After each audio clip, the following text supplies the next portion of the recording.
Ini gi pliang nar gi kurinar gi chunar ta to kamnu pun khuj yaki hau por sara gi ve yo jhi gi te sara gi ni tir tom ho yo jhi gi la kamnu no ta sara gi ta usai gi di kap tu pach pe kam tu sara gi yo no sara ta chapo gi ti chu khen la kam tu sara pa ta de yu phi kam tu vậy man gi ta đi yêu khôi chế để sabun yong los về cái chiếp cái nu chiếp lại hỏi chiếp thế này dùng tu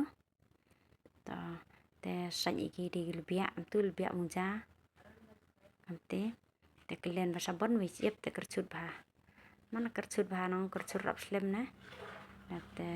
cut ba ya thawa sara lại kercut ba ta nó kercut ba am tu ha và khôi na po te phalang ge mana phalang hi ta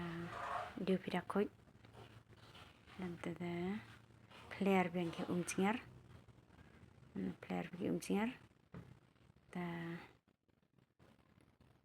pagi tu pu đập sách ke sara ta pagi tu và đập sách ge phi am tu no khôi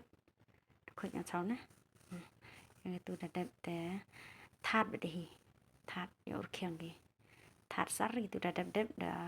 đập sách da thát đập đi vi sách là đặt hỏi là đã đáp liều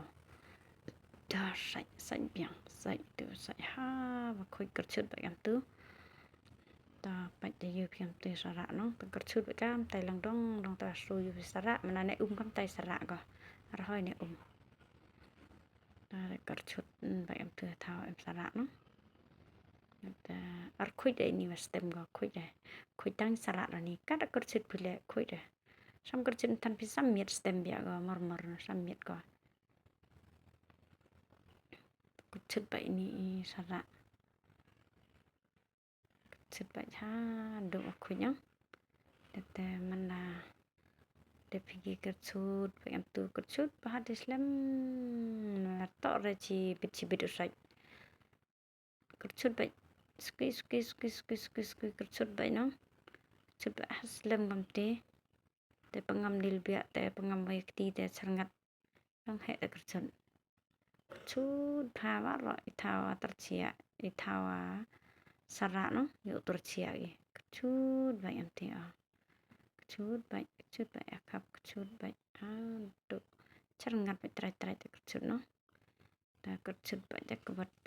khuếch vậy chiếc cho bộ mình dùng cái khuếch để player ta phải làm khuếch sạch băng là khuếch chầm vào rồi ta phải cầm từ chút nhiều thì từ đặc khuếch nhá ta ha đặc khuếch em từ chiếc là bỏ là rong người ta đăng bắt rõ là dùng đặc khuếch ta đã hỏi player thật gì player yang thật gì nga ti to experience da nga hi bom tip chạy ga nong ba ra ko nga te artip chạy á te thu ba okay ajan di chiep chan tam de khoj to perchang ga di tpai ar hoi perchang di still ar hoi mana perchang di chiep to hoi ta te yu bi da khoj kon tu no đập sách te that mana te par hoi ne ngom tai pre na roi pelup sar na te that kam tu that mana kyang sngi te pelang tu bu thar kyang tu ila pho mana yo la pho ar pher no tang wa i chi man ar hoi chi la chi da porta da bam sara go hap per kyang vai i begitu no la dep sai te ra khoi chek ne kaptani yo te bam ra no ki pliang gi ye da pa tu da khoi chek ne tu da dep that ngi da dep ye tu sru pelup sru bu thar kyang ngay dần cái video you piga đã tip đã chân phăng là yo idea khi cầm nút khôi cầm nút sạch á yo ngay dần yo bệnh piga dừng tối ni phá cái này chu sa ra phao sạch sa ra phao gì á và yo tip dạy cái đi bài làm khôi quá thằng tu chân ngay dần đã yo phi dừng tối bằng khôi cầm nút khôi cái này pliang nar cũng lấy chipon